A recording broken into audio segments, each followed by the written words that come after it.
Let's go through and talk about the upcoming Modern Warfare 2 Season 1 Reloaded update, early download, content releasing early in this game, and much more. Be sure to subscribe for the latest MW2 and Warzone 2 news update videos. We're on the road to 110K. Really do appreciate all the support recently. Means so much to me. First up here, let's go through PlayStation game size, tweeting out Call of Duty Modern Warfare 2 update 1.12 added to database. This is the full Season 1 Reloaded update being added to PlayStation's database, which means that in the next couple of hours, probably by tonight or early tomorrow morning, we will get that preload available for this next update, at least for PlayStation. For the past couple of updates, as we've talked about on the channel, it's been a bit weird. For the most part, PlayStation always had that advantage, surprisingly. Sony platforms have always been able to, for the most part, fully download the new updates for any new season, even a game release, several hours to even days before the update went live, which was a big deal and a huge advantage because sometimes, let's say, the Season 1 update went live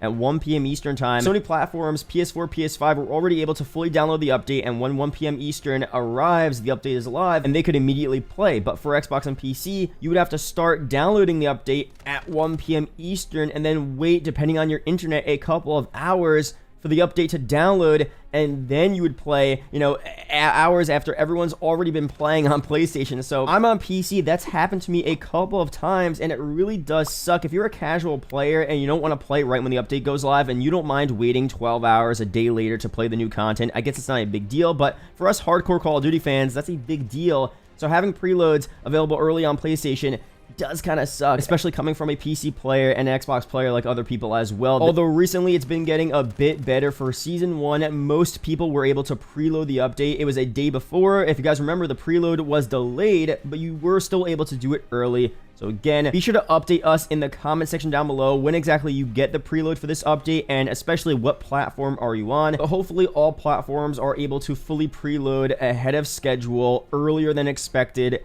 and preferably all at the same time. So that's that there. And also, again, for the actual update, here are the times in which it goes live. Again, I'm working on adding more time zones to this list here, but again, we have 10 a.m. Pacific, 11 a.m. Mountain, 12 p.m. Central, 1 p.m. Eastern, that's for the United States, and also, I guess, North America in general as well. Then we have 6 p.m. UK, 9 p.m. KSA, 2 a.m. Australian Western on Thursday, 4 a.m. Australian Eastern, and 7 a.m. New Zealand. Again, I'll add some more for you guys very soon. And also, if you guys don't remember, for Season 1 and also for a bunch of the previous updates in Vanguard, and I'm pretty sure Black Ops Cold War as well, when the preload is fully downloaded on your console, sometimes you're able to access a bunch of the multiplayer content a lot earlier than you should. Obviously, this time around, we're not getting that much 6v6 content. We're getting the shipment MP map. We're getting some other stuff as well. You're going to be able to access some of that early, so I'll definitely be sure to talk about it when it goes live. That probably will be accessible on Tuesday at some point during the day when most people get the preload downloaded. We'll be able to, take an early look at shipment. It might also be available in public playlists. Obviously, we saw back with Season 1's launch, Shoot House was available in public matches, over 12 hours before the season came out, which is kind of funny there. So, this update could really go live Tuesday afternoon or Tuesday night, which is pretty exciting there. But for Warzone 2 and DMZ, which is a part of Warzone 2, obviously, all of that content should probably be releasing at some point Wednesday morning at these times, maybe a bit earlier. That's more of what they do for Warzone. But again, things may change. We may get this content a bit earlier there, depending on how the updates work. So again, I'll be sure to update you guys, stream right when that goes live to break it all down for you guys. Very, very interesting stuff there. And now let's go through some more stuff on Season 1 Reloaded. Some things people have been asking about. I want to clarify as much things as possible, and we'll be doing this over the next couple of days because there's a lot of questions people have about unlocking special items, getting different weapons, stuff like that.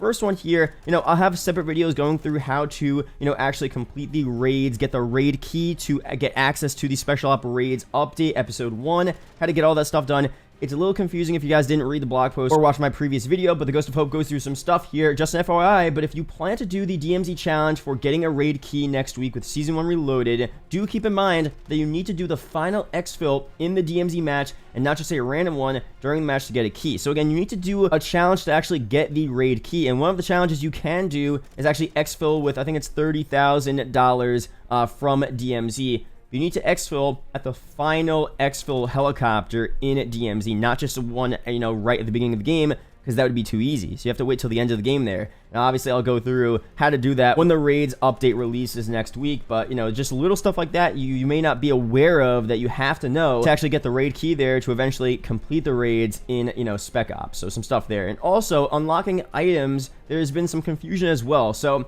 Gaz is actually unlockable through the Spec Ops raid mission there, Adam Grass. So how to unlock, complete the Spec Ops raid to unlock a Gaz and his convoy skin. Also available in the store bundle with aquatic skin. Those who complete the raid and purchase the bundle will unlock the Grass Ops skin as a bonus reward. So overall, again, you know, I guess you could buy it, it seems like, but, you know, if you want the convoy skin specifically, that will only be available through the Spec Ops raid. If you don't mind and you want the other skin, the aquatic skin, you could just buy the bundle, but I feel like most people should try to go for the actual skin there that's accessible through the game. It's a fun challenge. It gives you an incentive to complete the Spec Ops raid. I think that's cool overall, so can't wait for that. But also, again, people were saying the Chimera was only available through Spec Ops or DMZ. I saw some people a little confused on that, but the Chimera is actually only unlockable through a weapon challenge or through a store bundle. So unlike the M13, which, you know, that weapon, as we know, is only unlockable by killing the chemist and picking up that blueprint in DMZ, the other weapon here, Chimera, that's just a weapon challenge store bundle. So honestly, I wouldn't have minded if the Chimera was only available through a Spec Ops raid or DMZ. I thought it's a really cool little thing. It forces you to play the game and get a strategy going. I mean, so many people were talking and still talking now about, you know, not being able to get the M13, going in with a squad, trying over and over again. Some people it's easier to get that M13. Other people it was a bit more difficult. I think it's just fun having to actually work towards that weapon there instead of just buying it in the store or completing a semi-easy weapon challenge. I mean, weapon challenges are not bad, but I found it cool having to actually go into a certain mode in this game and completing a specific challenge that's a bit more involved to actually get the weapon. So, you know, I don't mind the Chimera being unlockable this way, but maybe for a future DLC weapon for Season 2, we have another DMZ specific challenge. You know, go to the new DMZ room, complete this challenge, get this weapon blueprint, and you unlock this, you know, special weapon. That's pretty cool. It's not pay to win because you could hop in and play the game for free and unlock it, and it's also kind of difficult, fun to get. I don't know. So let me know down below your opinions on that. Hopefully we do get that eventually again in a future update for DMZ, maybe for Spec Ops, maybe you have to hop back into campaign, do something. I don't know. I'm down for it all. Let me know down below your opinions on that. Another thing here changing with the Season 1 Reloaded update, which a lot of people are kind of mad about, but this is not too surprising.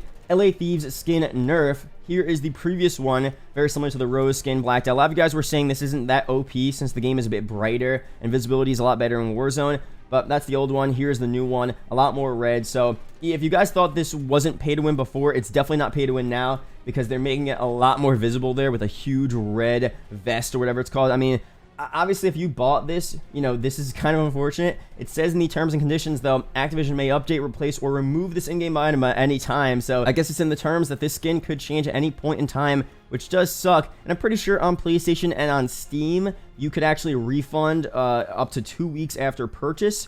I don't know how that works on Xbox or Valve.net. I've never refunded anything from Call of Duty, so I personally don't know, but I've been seeing people saying that they're able to refund. Other people are not able to refund. So if you feel like you got scammed and you only wanted this skin because it was super black and now it's not that black anymore, maybe you could refund. Let me know down below your opinions on that. I mean, they should have had it like this to begin with. If they were going to change it, they should have known off the bat that this skin might be considered OP or something. Why change it at this point now? I just wish it was like the final version at the beginning when it first came out, but I guess whatever, it is what it is at this point. Let me know down below. That's pretty much it here for this video, though. Be sure to subscribe for the latest MW2 Warzone 2 news update videos like this. A lot of stuff to talk about with the upcoming Season 1 Reloaded update. We'll be going through all parts of the update, you know, showcasing the new Raids Episode 1 update, how to unlock that, how to play it, how to get all of the rewards, how to get the new weapons, the operator bundles, all that good stuff. We'll go through all of it on the channel in the next couple of days. Shout out to the YouTube channel members as always, and I'll see you guys in the next video or live stream. Peace out, guys.